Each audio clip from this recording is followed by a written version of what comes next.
Dear students, welcome to my English class. Students, আজ আমরা সমাধান করব ক্লাস 7-এর রায় ও মার্টিন প্রশ্নবিচিত্র 2025 থেকে 2 নম্বর ইউনিট টেস্ট পরীক্ষার জন্য 3 নম্বর স্কুলের পার্ট 2 এর ভিডিও। তো পার্ট 1-এর ভিডিও তোমাদের আমি দিয়ে দিয়েছি, যেখানে রিডিং স্কিল সিন থেকে সমস্ত প্রশ্নের উত্তরগুলো সমাধান করে দেওয়া আছে।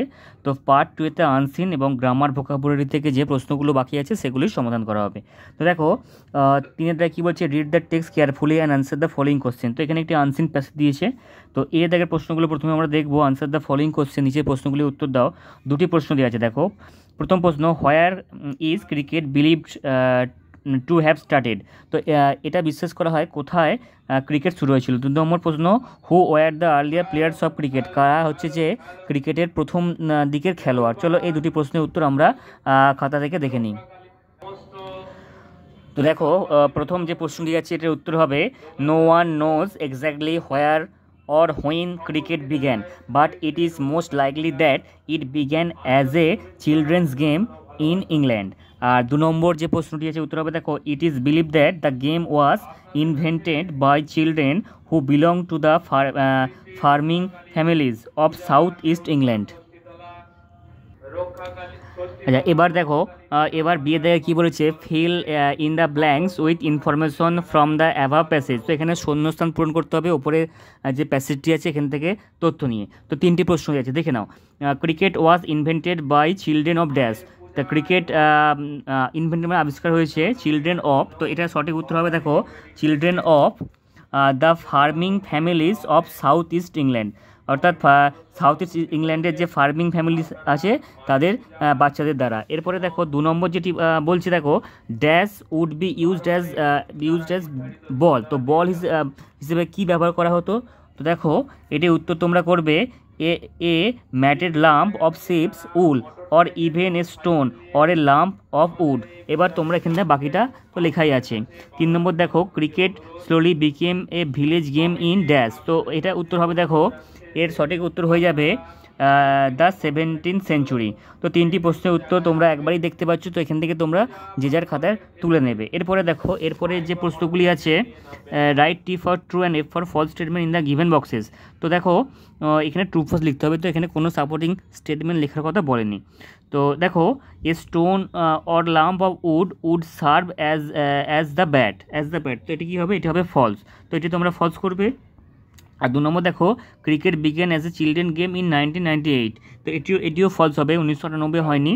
আর 3 নম্বর হচ্ছে যে a gate would be used for the wicket. একটা গেট ব্যবহার করা হতো। তো 3টি প্রশ্নের উত্তর আমরা একবারে দেখে নিচ্ছি। দেখো, একবারে দেখে নিচ্ছি। প্রথমটা ফলস, দ্বিতীয়টা ফলস, আর 3 নম্বরটা দেখো ট্রু। False true. আচ্ছা, পরবর্তী কী বলেছে, গ্রামার অ্যান্ড ভোকাবুলারি। তো গ্রামার অ্যান্ড ভোকাবুলারি থেকে প্রশ্নগুলো আমরা দেখে নিই। দেখো, চাহিদা কী বলছে, fill in the blanks with appropriate articles. তো এখানে আর্টিকেল দিয়ে তোমাদের পূরণ করতে হবে। তো আর্টিকেল অর্থাৎ কি, আর্টিকেলের মধ্যে কী পড়ছে না, এ এন ডি দিয়ে পূরণ করতে হবে। তো এখানে মোট দেখো 5টি প্রশ্ন দেওয়া আছে।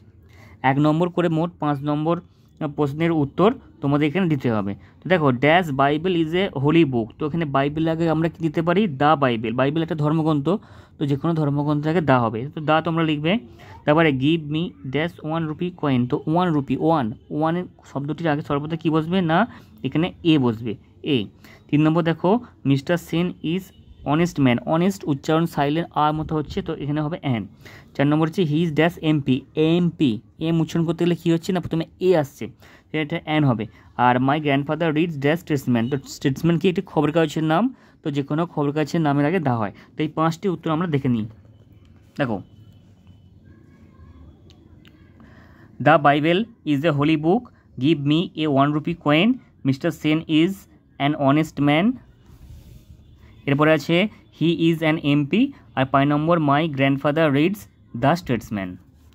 আচ্ছা, এরপরে দেখো, এরপরে 5 দাগের গ্রামার থেকে কী বলেছে, underline the adjective in the following sentence. তো এখানে অ্যাডজেক্টিভ আন্ডারলাইন দিতে বলেছে। তো দেখো, the boy help the old man. তো এখানে অ্যাডজেক্টিভ কোনটা, এখানে হবে ওল্ড মানে বৃদ্ধ। তো বালকটি সাহায্য করেছিল বৃদ্ধ লোককে। তো ওল্ড হবে এখানে অ্যাডজেক্টিভ। আর the foolish crow tried to sing. তো এখানে অ্যাডজেক্টিভ কোনটা, দ্য ফুলিশ। চলো আমরা খাতা থেকেও দেখে নিই, তাহলে আমাদের সুবিধা হবে। দেখো, প্রথমেটা হচ্ছে ওল্ড, তারপর হচ্ছে ফুলিশ। এরপরে দেখো, এরপরে 6 কী বলছে, fill in the blanks with suitable adjective. তো এখানে উপযুক্ত অ্যাডজেক্টিভ দিয়ে পূরণ করতে হবে। তো এখানে কোনো অ্যাডজেক্টিভের লিস্ট দেয়নি, অর্থাৎ তোমাদের এই বাক্য অনুযায়ী তোমাদের অ্যাডজেক্টিভ দিতে হবে। দেখো, the elephant has a dress trunk. তো এলিফ্যান্টের কেমন স্যুট থাকতে পারে না, বিগ ট্রাঙ্ক। তো এখানে বিগ একটি অ্যাডজেক্টিভ, তো বিগ লিখবে তোমরা। তো 2 নম্বরে the rose is very dash. তো গোলাপ ফুলটা কি না খুব সুন্দর, বিউটিফুল তোমরা দিতে পারো। আর 3 নম্বর দেখো, 3 নম্বর যেটি আছে, হেল্প দ্য ড্যাশ বয়। তো কেমন বয়কে সাহায্য করতে হবে, এখানে পুয়ার বয়। চলো 3টি প্রশ্নের উত্তর আমরা খাতা থেকেও একসঙ্গে দেখে নিই।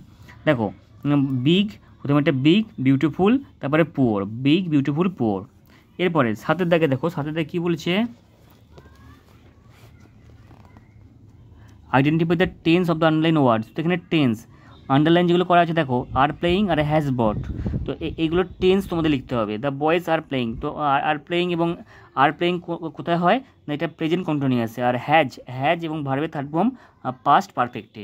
তাহলে আমরা কি লিখবো, দেখো আমরা লিখবো প্রথমেটা কি লিখবো, প্রথমেটা লিখবো প্রেজেন্ট কন্টিনিউয়াস টেন্স, তারপরটা প্রেজেন্ট পারফেক্ট টেন্স। তোমরা টেন্সটা লিখে নেবে। আচ্ছা, তো এই গেল 7 দাগের। আর বাকি আছে দেখো 8 দাগের।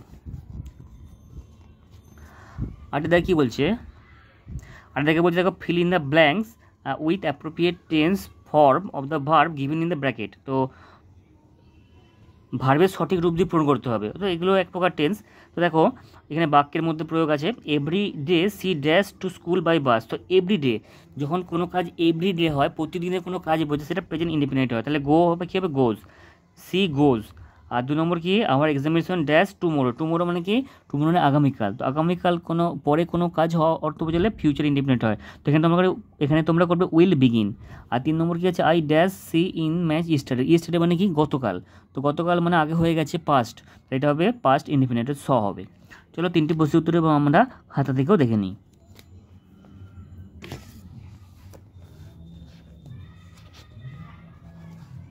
দেখো, প্রথমেটা হচ্ছে যে গোজ হবে, তারপরটা উইল বিগিন হবে, তারপরটা স হবে।